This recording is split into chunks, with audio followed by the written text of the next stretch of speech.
Bellissimo, c'est enfin officiel mes amis. Roman Reigns, Seth Rollins et CM Punk vont s'affronter à WrestleMania 41. Ils se sont confrontés tous les trois dans l'incroyable SmackDown à Bologne en Italie, dans ce qui est plutôt devenu une grande tatane. Oubliez le Roman Reigns contre The Rock, le triple threat avec Cody Rhodes, ou même un CM Punk contre Stone Cold Steve Austin. C'est bien cette affiche que la WWE a choisie. Alors en fait, j'ai dit bellissimo, mais est-ce que je suis vraiment content en réalité? Est-ce que ce fameux segment a été à la hauteur de tout ce qu'on pouvait attendre selon moi? Suis-je un Johnny emballé et enthousiaste pour WrestleMania 41? Que penser du choix de faire cette affiche plutôt que d'autres? Et la faveur de Paul Heyman dont on parle depuis des mois, qu'est-ce que c'est?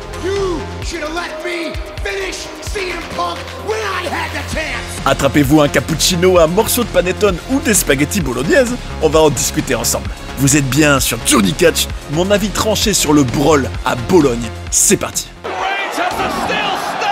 C'était le SmackDown du 21 mars 2025 mes amis, et il se passait à Bologne en Italie, et nom d'un chien, ça y est, c'était le grand jour. Roman Reigns, CM Punk et Seth Rollins étaient prévus tous les trois pour le même show, et ils allaient normalement se confronter, et on s'attendait peut-être à des grandes discussions, à une grande préparation de leur triple threat qui semble évident depuis des semaines maintenant pour WrestleMania 41. Et je dois d'abord commencer par saluer, j'ai envie de dire, grandissimo, bellissimo mes amis. Quelle ambiance incroyable dans le public italien à Bologne. Mais bon, comme souvent, hein, quand la WWE fait des shows en Europe ou à l'international, l'ambiance est 100 fois meilleure que les shows en Amérique, et on sent clairement toute la différence, et je dois dire que ça fait plaisir. Ça, c'est quand même un premier point qui était à souligner. Et personnellement, je dois aussi parler de mes attentes avant de vous dire concrètement ce qui s'est passé. Personnellement, je me disais, si les trois hommes sont dans le même ring, évidemment, on s'attend à ce qu'il y ait de la tatane physique, c'est presque inévitable. Surtout après le finish du match Steel Cage qu'il y avait eu à Raw entre Rollins et Punk, dans lequel Roman Reigns était revenu et intervenu. Je me disais, bon, c'est forcément prévu qu'il y ait une tatane à un moment, mais je m'attendais quand même à des explications. Et oui, c'est quand même le build-up de la road vers WrestleMania 41, donc du moins de ce fameux triple threat, et on pouvait légitimement espérer que Roman Reigns explique par exemple pourquoi il veut avoir un match contre eux, en quoi c'est ses bêtes noires, en quoi il l'empêche de réussir son rêve de reconquérir le titre WWE et de revenir au sommet de la montagne.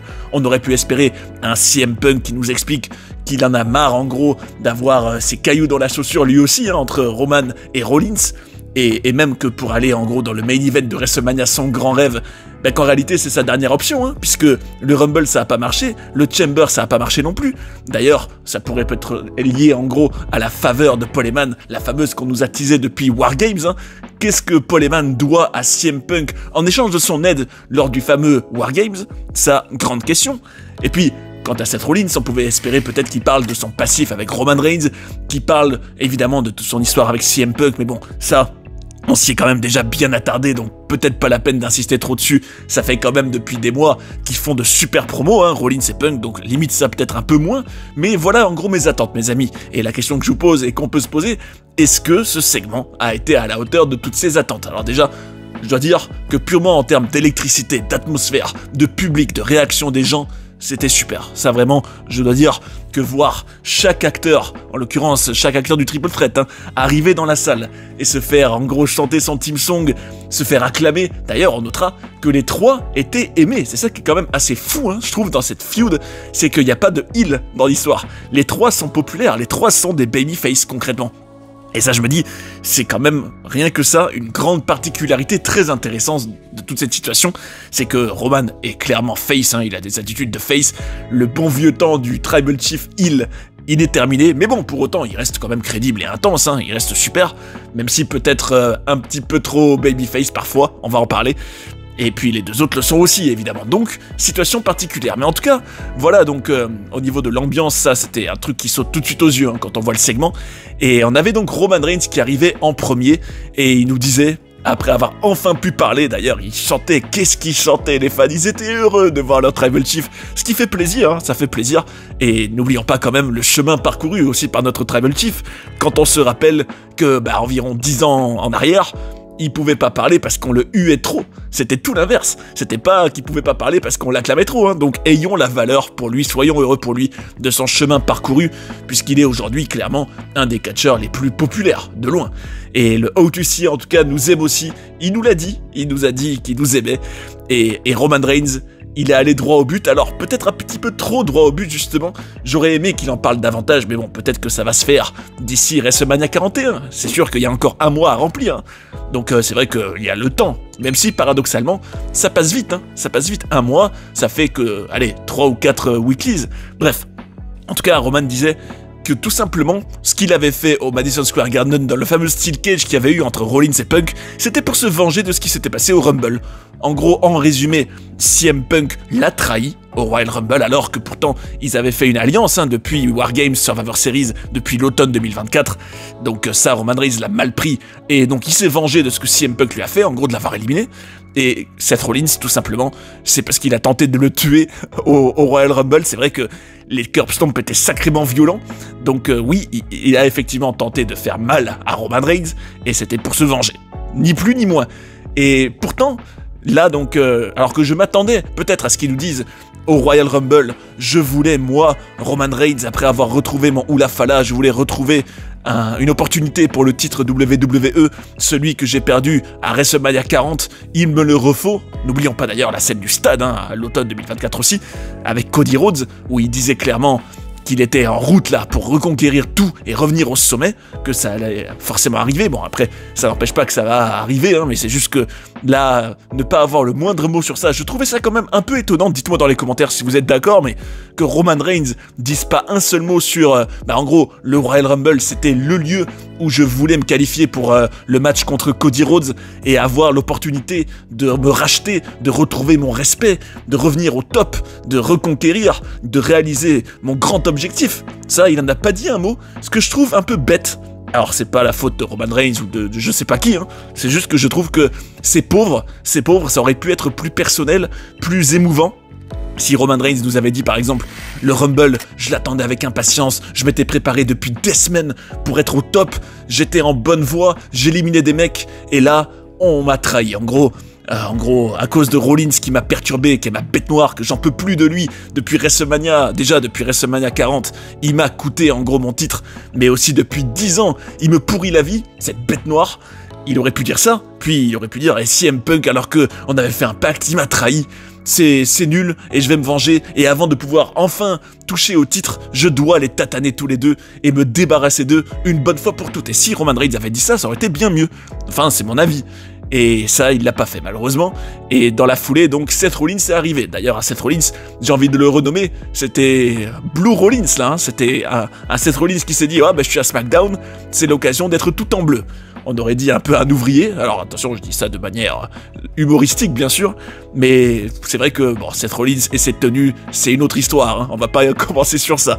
Mais bref, Rollins arrivait, et d'ailleurs on notera que les chants étaient très longs d'ailleurs, je trouve, alors autant je trouve ça génial, les fans européens, l'investissement, les chants c'est super, c'est bien mieux je trouve que les shows en Amérique où les publics sont bien plus morts que ça, et d'ailleurs ça fait honneur à l'Europe, ça fait honneur aussi, pas qu'à l'Europe, même aux foules internationales. D'ailleurs espérons que ça incite la WWE à faire encore plus de shows à l'international, notamment un WrestleMania, pourquoi pas en France ou pourquoi pas à Londres, en tout cas ça serait génial, ou alors n'importe où mais pas en Amérique quoi, qu'il y ait une ambiance de malade. Mais le contre-coup de ça, je trouve personnellement, c'est que qu'est-ce que c'est long quand même. Alors autant, heureusement, ça finit par s'arrêter, mais je trouve quand même que chanter le theme song de Seth Rollins pendant aussi longtemps, et du coup, bouffer du temps où il aurait pu parler, je trouve ça dommage. C'est un peu le côté négatif de tous ces chants, c'est que ça c'est omniprésent, ça occupe beaucoup de place, et peut-être que ça empêche du coup de développer davantage les segments en cette circonstance-là, on va dire. Je note aussi, alors j'étais content, même si le temps nous dira s'ils ont enfin compris qu'il faut arrêter de mettre des sponsors voilà, vous avez compris ce que je veux dire, dans le ring, mais j'ai noté que dans le ring, donc au milieu, il y avait que le logo WWE. Donc j'étais plutôt content. Moi, vous savez, les fidèles de la chaîne, vous en avez l'habitude, vous le savez très bien, que je déteste profondément cette nouvelle lubie de la WWE de foutre des sponsors partout, dans le ring alors que c'est sacré. Ce qu'on n'avait pas avant, et ce qui est vraiment un sacrilège à mes yeux. Donc j'étais content de voir qu'au moins il n'y avait que le logo WWE. Bon, on verra s'ils ont enfin compris qu'il faut arrêter de faire ça. Et Seth Rollins, alors là, je me disais, on va avoir un dialogue entre les deux hommes où ils vont évoquer le passé, mais là aussi, ça a été trop court.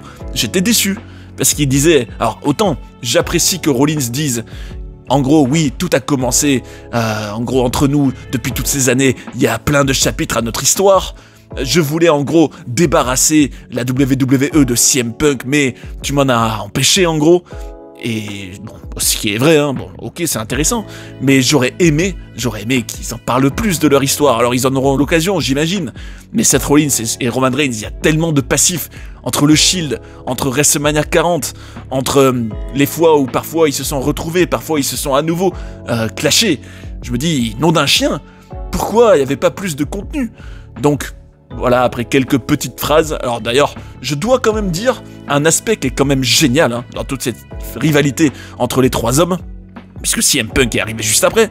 Alors deux aspects en fait. Le premier, c'est que je trouve ça quand même cool. Alors là, ceux qui regardaient la WWE vers 2012 s'en rappellent forcément. Se dire que le Shield à l'époque, donc bon, il n'y a pas Dean Ambrose, hein, John Moxley, il n'est pas dans la compagnie, en tout cas au moment de cette feud.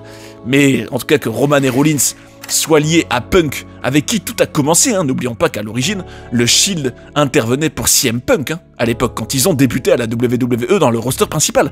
Donc je me dis, la boucle est quand même bouclée, c'est très intéressant et très fort symboliquement que les trois hommes se retrouvent 13 ans plus tard. Vous vous rendez compte? C'est fou, 13 ans plus tard, je trouve ça dingue. Donc ça, vraiment, je dois dire que le passif est colossal entre les trois hommes, vraiment. Quand tu te rappelles de 2012, c'est fou. Et autre aspect que je tiens quand même à souligner, qui est génial, c'est que, il n'y a pas vraiment de face, pas de heel. Et c'est ça qui est bien, c'est qu'on a juste l'impression de voir trois hommes avec leurs propres intérêts respectifs, leurs propres convictions respectives, leur propre personnalité. Et chacun, donc, se déteste. En gros, il n'y a pas un face qu'on nous dit d'aimer, il n'y a pas un heel qu'on nous dit de détester, pas du tout. Non, non, non, c'est trois hommes qui ont leurs intérêts légitimes, du moins leur colère légitime, hein, chacun de leur côté, et ils vont se détester pendant encore des semaines, j'ai l'impression, et se tataner jusqu'à ce qu'il n'en reste qu'un. Ça, je trouve, c'est quand même un aspect original, c'est la WWE de 2025, il n'y a pas vraiment de face, de heel, il n'y a pas besoin, non, on a au contraire une situation réaliste avec des hommes qui, dans leurs histoires respectives, sont le méchant de chacun, si vous saisissez ma subtilité. En gros, c'est vrai que là, en l'occurrence, Roman, il est le méchant dans la version des faits de Rollins ou de Punk, mais inversement aussi, et ça, je trouve ça très intéressant. Bref, en tout cas, Punk y est arrivé juste après, et il était clairement en tenue pour combattre, hein. En tout cas, il n'était pas venu pour discuter beaucoup, comme il l'a dit lui-même, mais avant ça, il a un tout petit peu parlé. D'ailleurs, encore une fois, réaction incroyable des fans. D'ailleurs, on notera qu'au moment où la foule chantait, vous savez, dans les paroles du team song de CM Punk, à un moment donné, il y a Mussolini qui est mentionné, que Punk avait un air un petit peu amusé quand il entendait la foule italienne chanter Mussolini. C'est quand même pas anodin comme situation, hein. C'est quand même fou, je trouve, qu'il chante ça. Bref, c'était marrant. Et Punk, en gros, arrive et dit qu'il devrait quand même rappeler que chacun des deux, donc Rollins et Roman, ne l'ont jamais battu, du moins sans avoir de l'aide. En tout cas, qu'il est donc un peu le gars qu'ils n'arrivent pas à battre, et que Roman Reigns en gros se plaint, oui, tu m'as éliminé au Royal Rumble, tu m'as trahi, mais au Royal Rumble, Paul Heyman aurait dû te le dire, c'est chacun pour soi. Et d'ailleurs, Punk a aussi rappelé, et bravo à lui de rappeler ce passif, hein, depuis l'automne, on suit cette histoire très intéressante. En gros, sans Punk, Roman ne serait même pas là, parce que Punk est venu le sauver, est venu sauver sa famille en gros, pour War Games. Il est intervenu, enfin il a participé dans ce match, et Roman devrait lui en être reconnaissant. Punk a après remercié Paul Heyman d'avoir livré Roman Reigns sur un plateau d'argent ici ce soir, et ça c'était très intriguant. Paul Heyman était là à dire non, pas maintenant, parce qu'en gros Punk voulait aussi parler de la fameuse faveur. D'ailleurs, on imagine qu'il va bien finir par la dire un jour, parce que, et oui mes amis, rebondissement, on n'a toujours pas su la faveur. Alors, on peut quand même l'imaginer, hein. On peut imaginer, oui, Paul Heyman a promis un match de premier plan à CM Punk à WrestleMania pour qu'il ait quand même son main event, au cas où le Rumble et le Chamber ça marche pas. Je pense que c'est ça la faveur, à moins que ce soit autre chose, hein. C'est possible aussi, ce serait quand même très intéressant, mais le plus probable serait ce que j'ai dit juste avant, normalement. Bref, en tout cas il disait, oui, merci Paul de me l'avoir livré sur un plateau d'argent. Alors pourquoi? Et là on comprend pourquoi, pas pour l'attaquer et pour le dégommer, hein, ni plus ni moins. Et c'est à ce moment-là qu'un brawl commençait, mes amis. Un brawl donc, bon, c'est du classique, et là, moi personnellement, je vous avoue que je suis un peu resté sur ma faim. Et c'est bien dommage, parce que il y aurait pu y avoir encore quelques échanges avant de finir dans le brawl. Mais bon, peut-être qu'ils étaient pris par le temps, peut-être que les chants ont dû abréger le segment, peut-être qu'ils avaient juste prévu d'aller surtout dans du physique ce soir, et de réserver en gros les révélations ou les discussions entre chacun des acteurs pour plus tard, hein. C'est vrai, c'est aussi une manière de raconter l'histoire. Mais bon, en tout cas, je restais un peu sur ma faim. Je m'attendais peut-être à un peu plus de psychologie et un peu de choses à me mettre sous la dent d'un point de vue contenu pur. Mais bon, là, après, c'était la tatane et à ce moment-là, il n'y a plus de contenu qui tienne, hein. À ce moment-là, c'est dégommage, on se jette l'un sur l'autre. Il y avait en gros, à un moment donné, un plongeon de Seth Rollins au moment où ils étaient tous en dehors du ring. Évidemment, t'avais aussi des arbitres qui venaient séparer tout le monde. Bon, ça, c'est vrai que je vous avoue... Alors, autant, bon, non, ça va encore, là, ils étaient quand même assez intenses et assez crédibles, mais de manière générale, dans les brawls, ce qui me fait un peu suer quand je les regarde, les brawls à la WWE, quand il y en a, bah, c'est que je trouve que malheureusement, ça peut des fois nous montrer nous rappeler plutôt, à quel point bah, tout ça est... Bah, ils font semblant, quoi. Ils font semblant. Alors attention, je découvre pas le catch aujourd'hui, hein, vous l'avez bien compris, mes amis. Ce que je veux dire par là, c'est qu'en gros, je trouve que le brawl, ça peut être un peu piège, parce que comme on veut donner l'impression qu'on se jette les uns sur les autres et qu'on veut se battre pour de vrai, c'est sûr que quand tu vois des coups de poing qui sont pas bien faits, par exemple, ou alors que tu ressens quand même qu'ils se retiennent ou qu'ils font semblant, bah le brawl peut paraître un peu ridicule parfois.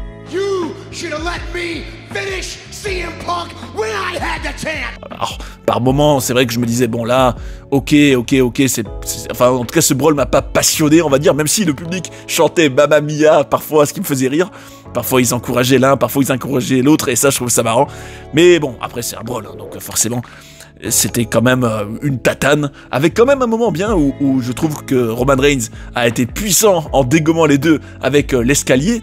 Même si, après, il n'y en a pas vraiment un qui a pris le dessus à 100%, hein, ils se sont, en gros, entre-tatanés tout le long. Mais par contre, ce qui est notable, c'est que Roman Reigns a pointé le logo de WrestleMania, et pas que lui d'ailleurs, et que clairement, on comprenait, ça y est, c'est officiel, le triple threat va avoir lieu à Las Vegas. On aura donc le fameux plan A3, qu'on voyait en réalité arriver depuis le Royal Rumble, hein. Et c'est vrai que c'est vraiment depuis le Rumble hein, qu'on se dit, ah, ils ont des trucs de prévus à 3, c'est nouveau. Avant, on le voyait pas vraiment arriver, hein. À la limite, juste avant, on aurait pu voir arriver un Punk Roman, ça oui, depuis Survivor Series en fait. Mais par contre, le plan A3, c'était moins évident de l'anticiper. Surtout quand tu te dis qu'à la base, il y avait quand même un Cody Rhodes, The Rock, Roman Reigns qui semblait teaser, ou alors un Roman Reigns contre The Rock, ou alors un Cody Rhodes contre The Rock qui est un peu la rumeur originelle pour ce WrestleMania, hein. Ne l'oubliez pas que dans les news, comme quoi il faut vraiment les prendre avec des pincettes, hein, mais tellement de contre-exemples qui nous montrent que ces news, mais qu'est-ce qu'ils sont nuls. Enfin bon, je m'emporte un peu, mes amis, excusez-moi, mais combien de fois on lit des choses, oui, ils ont prévu ça, c'est ça ce qui va se passer à WrestleMania, patati, patata, machin sera pas impliqué, machin sera impliqué, et au final, la réalité, c'est toujours bien différent de ce qu'on lit. D'ailleurs, c'est pour ça que je dis ça, parce que je me rappelle que juste après WrestleMania 40, quand il y avait eu le fameux segment entre Cody et The Rock, ça semblait gravé dans le marbre que c'était le prochain main event de WrestleMania, et en fait, pas du tout. Mais bon, bref. En tout cas, au final, donc le segment se terminait dans un brawl, hein, et je me dis, bah franchement, si t'enlèves les chants des fans qui étaient tout heureux, si t'enlèves le brawl en lui-même, qu'est-ce qui reste? Bah pas grand-chose. Pas grand chose, et c'est un peu mon regret.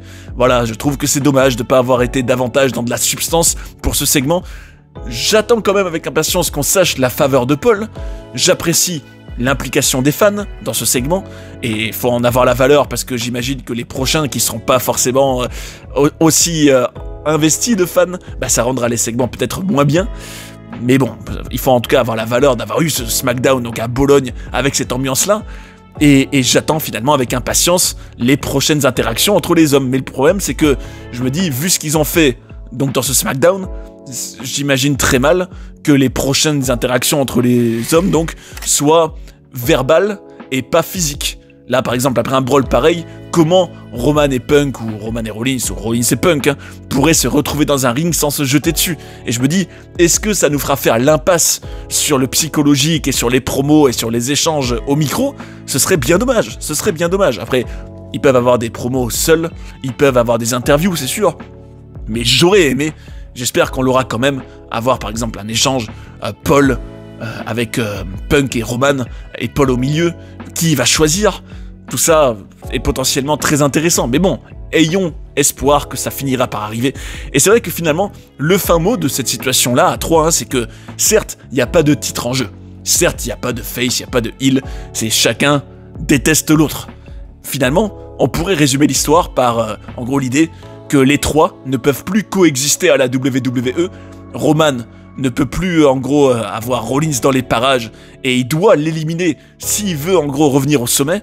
Punk, lui, on va dire que ses motifs sont peut-être un peu moins personnels, même si il aime pas Rollins, hein, et il aime pas Roman non plus, et puis il peut quand même parler de l'époque du Shield, etc., et se dire, oui, vous deux, vous m'avez pourri la vie depuis des années, en réalité, on me disait, oui, fais paraître Roman fort, ça y est, ça suffit, j'en ai marre de vous, et se dire aussi, oui, et puis vous êtes l'occasion pour moi d'être le main event de WrestleMania, en tout cas de la nuit 1 peut-être, donc je veux vous affronter, et je veux vous tataner. Puis Rollins, lui, ne peut pas coexister avec Punk, qui est son ennemi juré, le poison de la WWE selon lui, donc c'est ça un peu la situation, je trouve. C'est trois mecs qui peuvent pas coexister, et il n'en restera qu'un.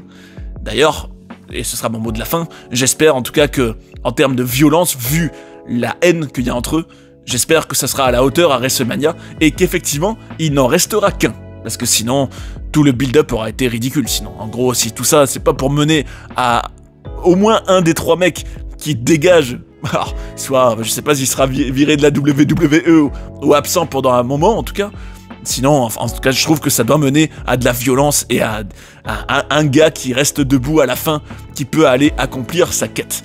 Et je conclurai aussi en disant que finalement, on se rend compte que effectivement, Triple H et donc la WWE a choisi cette affiche pour WrestleMania au détriment d'autres affiches, ce qui est un choix très fort, je trouve. Alors, autant, vous le savez, hein, ceux qui ont vu il y a quelques mois en arrière mon WrestleMania 41 idéal, imaginent bien que je suis quand même un peu déçu personnellement qu'il n'y ait pas en gros là de Cody contre The Rock, de Cody contre Roman ou de Triple Threat. Donc, Roman Rocky évidemment, mon dream match absolu, mais d'un autre côté je me dis, ce WrestleMania c'est peut-être celui de la patience, celui de la construction, celui qui est un peu l'intermédiaire entre les prochains. Je me dis que ça, moi, personnellement, dites-moi ce que vous en pensez, hein. Je me dis peut-être qu'en réalité, là, par exemple, Cody Cena, c'est une étape très intéressante, hein, potentiellement, dans la grande histoire entre Cody et The Rock, par exemple, qui aura sa confrontation un contre un jour, mais pas tout de suite. Tout comme, on peut dire pareil, oui, pour Roman, en gros, oui, le match contre Cody, le troisième, ou alors contre The Rock, ou du moins le match pour le titre, donc pour reconquérir le titre pour lui, arrivera, c'est juste que pas maintenant. Donc c'est un peu une WWE qui a fait le choix de la patience, de construire, de prendre le temps et de pas faire tout de suite tout ce qu'on sent arriver, tout ce qu'on veut voir, hein. Personnellement ça je veux le voir, tout ce que j'ai cité juste avant, qui prend le temps de d'abord raconter d'autres histoires en parallèle, ou du moins qui sont prioritaires peut-être, qui doivent être réglées avant de passer à la suite. Notamment pour Roman par exemple, lui les bêtes noires il doit les vaincre avant de pouvoir se consacrer à la quête du titre. Ça c'est intéressant. Et une WWE qui a aussi fait le choix d'être imprévisible, puisque finalement, il y a quelques mois en arrière, alors autant le Cody Cena, oui, il y avait des rumeurs, mais par exemple, si on nous avait dit à l'automne 2024, la carte telle qu'elle est maintenant, notamment le Cody Cena et le Roman Punk Rollins pour WrestleMania 41, je sais pas qui l'aurait cru, hein. Personnellement, non. Personnellement, non. À cette époque-là, j'aurais misé soit sur en gros, le Triple Threat, vu ce qui s'était passé à Bad Blood, avec donc The Rock, soit sur un Roman Cody 3, mais bon, ça aurait été chaud quand même de faire ça 3 WrestleMania d'affilée. Et puis surtout, j'aurais misé sur un Punk Rollins 1 contre 1, voire un Punk Stone Cold.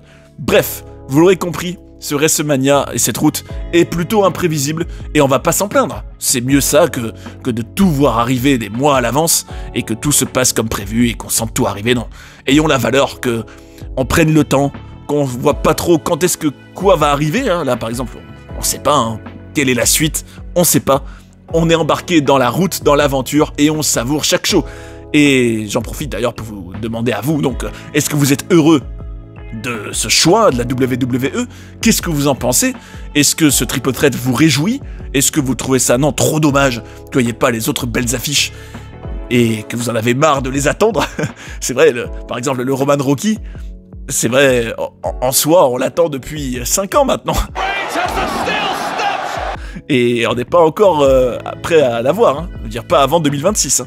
Mais bon, en tout cas, Dites-moi ce que vous en pensez, lâchez-vous, exprimez-vous, et puis, évidemment, j'en profite pour vous remercier du fond du cœur pour tous ceux qui commentent, tous ceux qui donnent leurs avis, tous ceux qui participent. C'est génial, c'est génial. À l'image des fans à Bologne qui vivaient à fond leur passion et qui partageaient tout ça ensemble.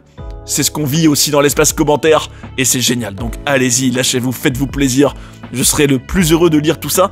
Et justement, puisqu'on a parlé de CM Punk, figurez-vous qu'il y a bientôt une vidéo, même 2 vidéos, une série sur lui qui s'en vient sur la chaîne, qui va vous plaire, je pense. Pourquoi ?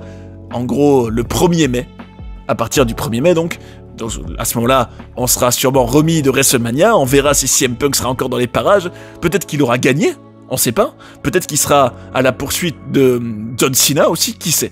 À ce moment-là, où est-ce qu'on en sera?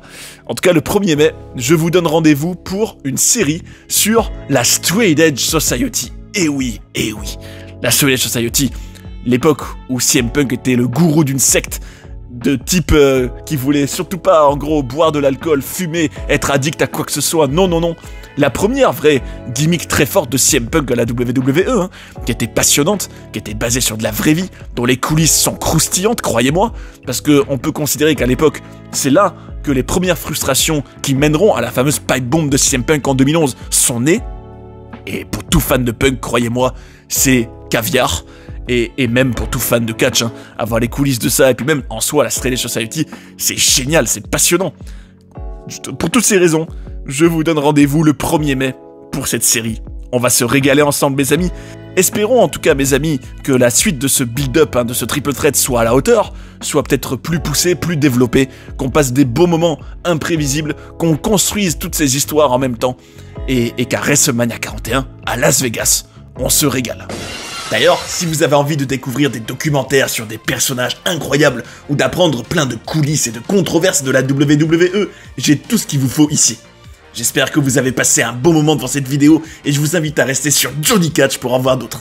A tout de suite. And that's the bottom line, 'cause Stone Cold said so.